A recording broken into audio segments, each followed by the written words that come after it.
வணக்கம் நண்பர்களே.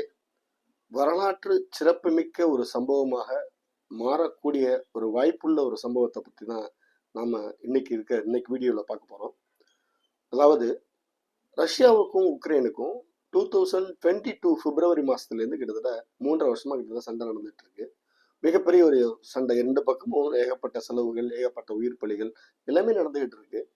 இந்த சண்டையை நிறுத்துறது சம்பந்தமா ரஷ்ய பிரசிடென்ட் விளாடிமிர் புட்டினும் American president mister Donald Trump 2 பேரும் சேர்ந்து அலாஸ்கால ஒரு மீட்டிங் ஒன்று நடத்த போறாங்க, சமாதான பேச்சுவார்த்தை மாதிரி. நீங்க கேட்கறது எனக்கு புரியுது, சண்டை நடக்கிறது உக்ரைனுக்கும் ரஷ்யாவுக்கும். ஆனா சமாதான பேச்சுவார்த்தை ரஷ்யாவுக்கும் அமெரிக்காவுக்கும் எப்படி நடக்கும்னு தானே கேக்குறீங்க. அதாங்க இது ஏன் இந்த விஷயம் மாதிரி நடக்குது, இதை பத்தி முழு விளம்பரத்தையும் இந்த வீடியோல முழுக்க பார்க்கணும். வீடியோக்குள்ள போறதுக்கு முன்னாடி இது போன்ற வரலாற்று சிறப்பு மிக்க விஷயங்கள், முக்கியமான விஷயங்கள் உலகம் முழுக்க எங்க நடந்தாலும் எது நடந்தாலும் உங்களுக்கு தெரியணும்னு நீங்க நினைச்சீங்கன்னா நம்மளோட சரண்ஸ் குளோபல் சேனலை சப்ஸ்கிரைப் பண்ணுங்க. வாங்க வீடியோக்குள்ள போலாம்.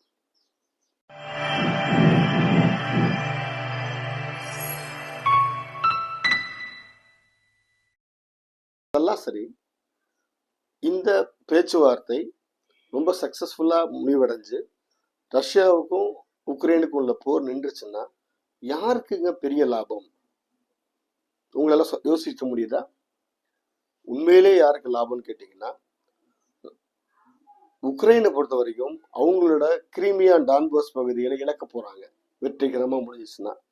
ஸோ அது உக்ரைனுக்கு ஒரு மிகப்பெரிய லாஸ் தான். பொருளாதார இழப்பு இருக்கு. போர்ல அவங்க சண்டையிட்டதுனால அவங்களோட வீரர்கள் இழந்திருப்பாங்க, ஆயுதங்கள் இழந்திருப்பாங்க, ஏகப்பட்ட ரூபாய், லட்சக்கணக்கான கோடிக்கணக்கான ரூபாய்களை இழந்திருப்பாங்க, அவங்களோட பகுதிகளையும் இழக்கிறாங்க. சரி, ரஷ்யாவை எடுத்துட்டீங்கன்னா அவங்களுக்கு கிரீமியாவும் டான்பாஸும் ஒரு 2 ஏரியா கிடைக்குது, புதுசா ஒரு 2 ஏரியா கிடைக்குது. ஆனால் அந்த ஏரியாவை கைப்பற்றுறதுக்கு இதுவரைக்கும் அவங்களோட அவங்களோட செயல் உயிரிழப்புகள் இருக்கு. அது இல்லாம பல பில்லியன் கணக்கான டாலர்ஸ் பணத்தையும் அவங்க செலவு பண்ணியிருக்காங்க இதுக்காக. ஆனா அமெரிக்காவை எடுத்துட்டீங்கன்னா அவங்க ஏற்கனவே ஒரு அக்ரிமெண்ட்டை போட்டுட்டு வெயிட் பண்ணிட்டு இருக்காங்க. என்ன அக்ரிமெண்ட் கேட்டீங்கன்னா, யுக்ரைன்ல ஏகப்பட்ட ரேர் மினரல்ஸ் நிறைய இருக்குது. ஸோ எக்கச்சக்கமான மினரல்ஸ் இருக்குது. ஸோ அந்த மினரல்ஸை அங்கேருந்து எடுக்கிறதுக்காக உக்ரைனியன் கவர்மெண்ட் கூட ஒரு அக்ரிமெண்ட்டை போட்டு வெயிட் பண்ணிட்டு இருக்காங்க. எப்படா சண்டை முடியும், சண்டை முடிஞ்சா நம்ம மினரல்ஸ் எடுக்க ஆரம்பிச்சிடலாமேன்னு சொல்லிட்டு அவங்க வெயிட் பண்ணிட்டு இருக்காங்க. ஸோ இப்போ அவங்களுக்கு என்னன்னு கேட்டீங்கன்னா, கம்மியான செலவுல உக்ரைனுக்கு நிச்சயமா அந்த வாருக்கு அவங்களும் ஸ்பெண்ட் பண்ணியிருக்காங்க. அந்த செலவை கம்பேர் பண்றப்போ, அவங்களுக்கு கிடைக்க போற அந்த மினரல்ஸோட விலையை மினரல்ஸோட ஒர்த்தை கம்பேர் பண்றப்போ, அவங்க பண்ண செலவு எல்லாம் ஒரு பிசாத்து காசு தான். ரொம்ப ரொம்ப ரொம்ப கம்மியான விலை தான்.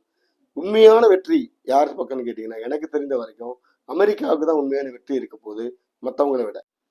இந்த பேச்சுவார்த்தையோட முக்கியமான விஷயமா இருக்க போறது என்னன்னு கேட்டீங்கன்னா, ரஷ்யாவோட கோரிக்கை என்னன்னா, நாங்க எங்களோட கண்ட்ரோல்ல இருக்க கிரீமியா டான்பாஸ் பகுதிகளை நாங்களே வச்சுக்கிறோம், சண்டையில கைப்பற்றிய பகுதிகள் நாங்களே வச்சுக்கிறோம், சண்டையை நாங்கள் நிப்பாட்டிடுறோம்னு சொல்றாங்க. வார நிப்பாட்டிடலாம், பட் கிரீமியா டான்பாஸை நாங்கள் திருப்பி கொடுக்க முடியாதுன்னு சொல்றாங்க.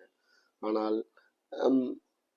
ஜெலன்ஸ்கி என்ன சொல்றாருன்னு கேட்டீங்கன்னா, ஒரு அங்கிலம் நிலத்தை கூட எங்களோட உக்ரைன்ல இருந்து ரஷ்யாவுக்கு அவங்கள ஆக்குபை பண்ண அங்குல நிலத்தை கூட நாங்க ரஷ்யாவுக்கு கொடுக்க முடியாதுன்னு ரொம்ப ஸ்ட்ராங்கா ஜெலன்ஸ்கி சொல்றாரு.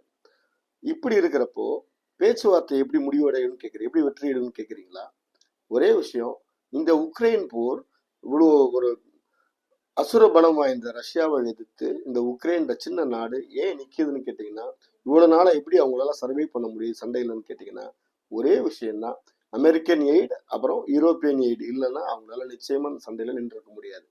ஸோ இது ரெண்டையும் நிப்பாட்டினாலே ஆட்டோமேட்டிக்காக என்ன ஆகும், வார் நின்றுன்றது நம்ம இவரோட டொனால்ட் ட்ரம்ப்போட ஐடியா. ஸோ என்னதான் ஜெலன்ஸ்கி இந்த மீட்டிங் கூப்பிடாட்டியும் கூட, ஜெலன்ஸ்கி இந்த மீட்டிங்ல உட்காராட்டியும் கூட, அமெரிக்கன் அதிபர் டொனால்ட் ட்ரம்ப்பும் ரஷ்யன் பிரசிடென்ட் புட்டினும் 2 பேரும் சேர்ந்து ஒரு முடிவுக்கு வாரம் நிப்பாட்டிடலாம்பான்னு முடிவுக்கு வந்துட்டாங்கன்னா ஆட்டோமேட்டிக்கா வார் நின்றோம். என்ன விஷயம்னா, அமெரிக்கன் பிரசிடென்ட்டும் 2 பேரும் சேர்ந்தே வாரம் நிப்பாட்டுன்னு முடிவு எடுத்துட்டாங்கன்னா, உக்ரைனுக்கு கொடுக்கக்கூடிய வெப்பன் சப்போர்ட் அண்ட் மற்ற சப்போர்ட்டுக்கு ஐரோப்பியன் யூனியன் சொல்லி நிப்பாட்டிட்டாருன்னா வார கண்டினியூ பண்றது ஜெலன்ஸ்கியாலே முடியாது. ஸோ இதுதான் யதார்த்தமான உண்மை. ஸோ இந்த ஒரு விஷயத்தினாலதான் ஜெலன்ஸ்கி வந்தாலும் சரி வராட்டி சரி நம்ம 2 பேரும் பேசலாம்னு சொல்லி புட்டினும் நம்ம டொனால்ட் ட்ரம்ப்பும் அலாஸ்கால உட்காந்து பேச போறாங்க. ஆகஸ்ட் 15 அன்னைக்கு நடக்க போகுது. நம்மளோட சுதந்திர தினத்தன்னைக்கு ஒரு நல்ல விஷயம் நடக்க போகுதுன்னு நினைக்கிறோம். பார்க்கலாம். இந்த பேச்சுவார்த்தை ரொம்ப சக்சஸ்ஃபுல்லா நடந்துச்சுன்னா நிச்சயமா உலகத்தை ஒரு 3.5 வருஷமா உலகத்தை ஆட்டி படைச்சிட்டு இருந்த, உலகத்தை ரொம்ப கவலையில வச்சிருந்த இந்த ஒரு பெரிய ஒரு சண்டை, பெரிய ஒரு வார் நிக்கிறதுக்கான எல்லா பாசிபிலிட்டியும் இருக்குது. சப்போஸ் தோல்வி அடைந்தா இது இன்னும் மோசமாக போகக்கூடிய எல்லா வாய்ப்புகளும் இருக்குது. இன்னொரு விஷயம், ரஷ்யா உக்ரைன் வார்ல இருக்கிறதுனால, ரஷ்யாவுக்கு பொருளாதார தடை இருக்கிறதுனால நமக்கு இந்தியாவுக்கு ரொம்ப கம்மியான ரேட்ல ஆயில் கொடுத்துட்டு இருக்காங்க. சப்போஸ் இந்த உக்ரைன் வார் நின்றுச்சுன்னா, ரஷ்யாவு மேல இருக்கக்கூடிய பேன்ஸ் எல்லாமே ரிமூவ் ஆயிடுச்சுன்னா, இந்தியாவுக்கு இதே விலைகளை இதே கம்மியான ரேட்ல அடிமாட்ட ரேட்டுக்கு ரஷ்யாவால் ஆயில் கொடுக்க முடியுமா, கொடுப்பாங்களான்றது ஒரு முக்கியமான ஒரு கேள்விக்குறி. இந்த ஒரு கேள்வி உங்ககிட்ட நான் வைக்கிறேன். நீங்க என்ன நினைக்கிறீங்க? உக்ரைன் வார் நின்றுச்சுன்னா ரஷ்யா இதே ரேட்டுக்கு, இதே மாதிரி அடிமாட்டு ரேட்டுக்கு, ரொம்ப கம்மியான ரேட்டுக்கு இந்தியாவுக்கு ஆயில் கொடுப்பாங்களா, கொடுக்க மாட்டாங்களா?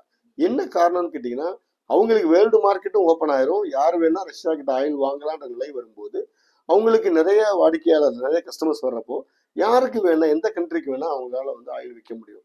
ஸோ கம்மியான ரேட்டுக்கு விற்கணுன்ற அவசியம் கிடையாது. வேர்ல்டு மார்க்கெட்ல என்ன ரேட்டு போகுதோ சேம் ரேட்டு கூட விற்கலாம். ஸோ அதனாலதான் கேட்கிறேன், நீங்க என்ன நினைக்கிறீங்க இதை பத்தி?